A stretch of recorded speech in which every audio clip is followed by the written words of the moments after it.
एक कहानी आपकी सोच बदल देगी।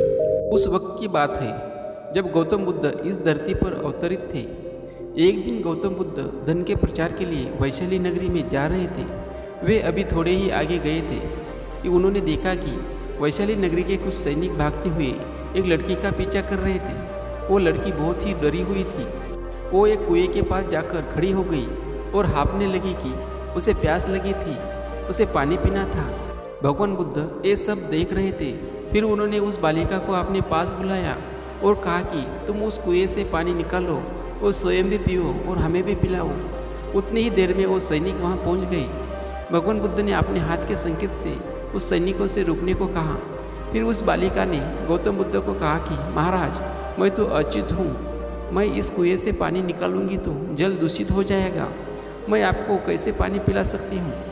भगवान बुद्ध ने उसे फिर से कहा, बेटी, मुझे बहुत जोर की प्यास लगी है, पहले तुम मुझे पानी पिलाओ। उसी वक्त वहाँ पर वैशाली के राजा पहुँच गए।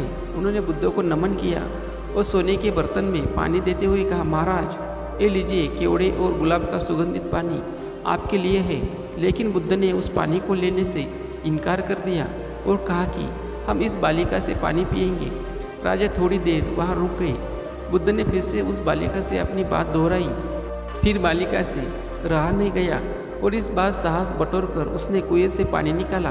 फिर पानी स्वयं भी पिया और बुद्ध को भी पिलाया। फिर पानी पीने के बाद बुद्ध ने बालिका से पूछा, पुत्री, तुम इतनी डरी हुई क्यों हो? तुम्हें किससे भय है? फिर बालिका ने पूरी बात बताई कि मुझे राजा के दरबार में गाने का अवसर मिला था। मैंने गीत गाते हुए नृत्य किया। सभाजनों ने खूब आनंद लिया। महाराज को भी बहुत अच्छा लगा। फिर उन्होंने अपनी माला मुझे भेंट की। लेकिन महाराज को किसी ने बताया कि मैं एक अच्युत कन्या हूँ। फिर महाराज ने उस कन्या से पूछा कि क्या तुम एक अच्युत कन्या है?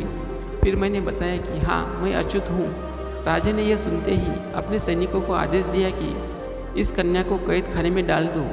मैं किसी तरह वहाँ से बचकर यहाँ तक पहुँची थी तो आप मुझे मिल गए। बुद्ध ने पास में खड़े उस राजा को कहा कि सुनो राजन, मैं चाहता हूँ कि मेरी इस बात को आप सदैव याद रखें कि किसी भी इंसान की पहचान उसके धर्म या जाति से नहीं पर उसके गुण और कर्मों से की जाती है। जिस बालिका के मधुर कंठ से निकले गीत और नृत्य का आप सबने आनंद उठाया, उसे पुरस्कार दिया। जिनके कार्य इतने अच्छे हैं वे अच्युत हो ही नहीं कर सकते और आप उसे अच्युत कह रहे हैं। सारी प्रजा का पिता होकर उच्च नीच का भेदभाव रखते हैं। सुनो राजन, यहाँ पर नीची सोच और छोटे कार्य करके अच्युत होने का परिचय तो आपने दिया है। इसलिए मेरी नज़रों में वह कन्या नहीं बल्कि आप अच्युत है। वैशाली नरेश को अपने इस कार्य से घृणा होने लगी और बहुत पछतावा हुआ।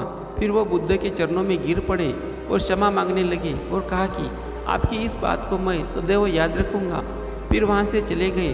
तो दोस्तों, इस कहानी से हमें यही शिक्षा मिलती है कि कोई भी इंसान अपने कार्यों और विचारों से बड़ा बनता है, अपने धर्म या जाति से नहीं। ऐसे छोटे विचार रखकर खुद अच्युत न बने बल्कि ऊंच नीच का भेदभाव भूलकर एक अच्छे मानवता का परिचय दे।